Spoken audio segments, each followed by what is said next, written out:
of The Bachelor had me on the edge of my seat. It also made me really happy that I'm married and that I found my person.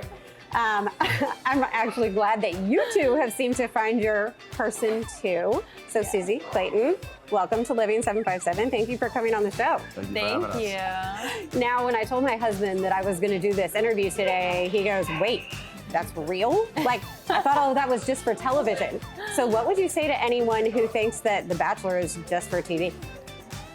Well, I would say, look, just look at the actions that were taken. We left the show separate. Right. Thanks to her doing. I was giving trouble for that. But now we're together and we reconciled off camera. So if this wasn't real, why would we do that?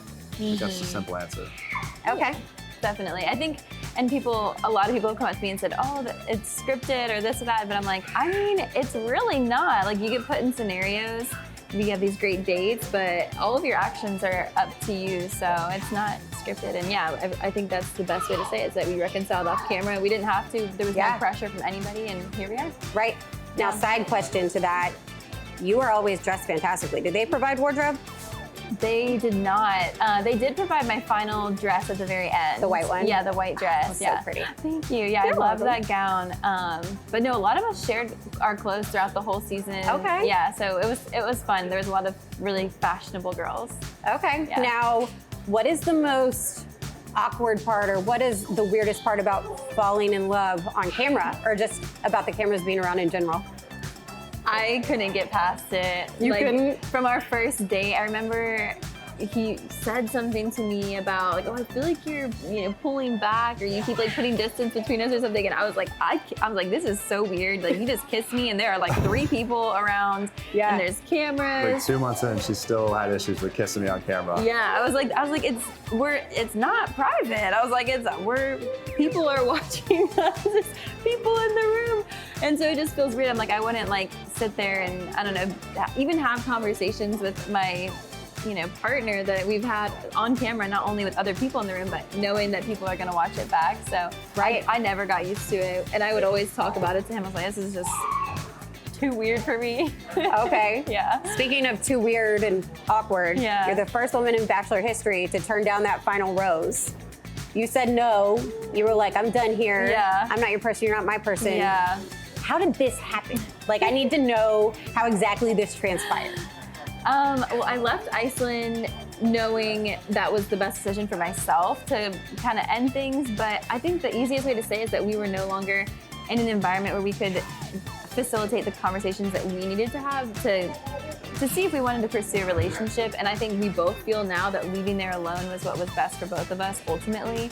And that's why we are so strong, because we took the time that we needed to be like, okay, do we really want to have a relationship? And we spent weeks talking for hours per day before we made that decision. But yeah, I mean, there wasn't enough time left in Iceland to have all those conversations. And I feel like communication is so key, but it really is hard when you have these things in your face, right?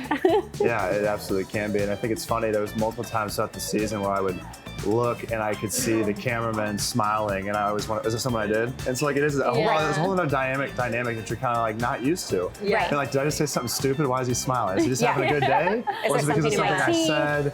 Yeah, so you start to play all these thoughts in your head, and it can become overwhelming. Oh yeah, I agree. So who asked who out? You asked her out first. She turned you down. You're dating now. Yeah. So who got down on the knee, proverbially? Obviously. I think it was me. It would be considered me. Listen, I don't think I'm dumb enough to go back and try to fight twice once I got rejected once. I was like, that's good enough. What? She said 0% chance, so I took that for what it was, and thankfully she reached out. Yeah, I slid into the DMs the next day, just to, not necessarily to like restart a relationship, but just to, we cared a lot about each other without a doubt. So there was like that element of like, hey, how's it going? Just checking in, but also I just was like, do you want to have one more conversation? And and then when we finally got together, I think I was the one that asked you to be my boyfriend. I was bold. So it goes down in the DMs. Yeah. What did you? I found that was like the first time I had someone slide in my DMs, honestly. Ooh. I didn't have a DM. I didn't have Instagram for long, so Okay. it felt good. I just got it. Oh wow. a year before It's right funny you now. reference that song, 'cause I used to sing it all the time. I was like, can't relate, but now I can. Well, welcome to the real world. I'm Yeah. not sure which rock you were living under, but Yeah. welcome. Thank you. Glad to be here. And just so you know, you've got a great girl. Yeah. Oh, I know. All right, we're gonna take a little break, but when we come back, we're gonna talk about these two lovebirds' future plans.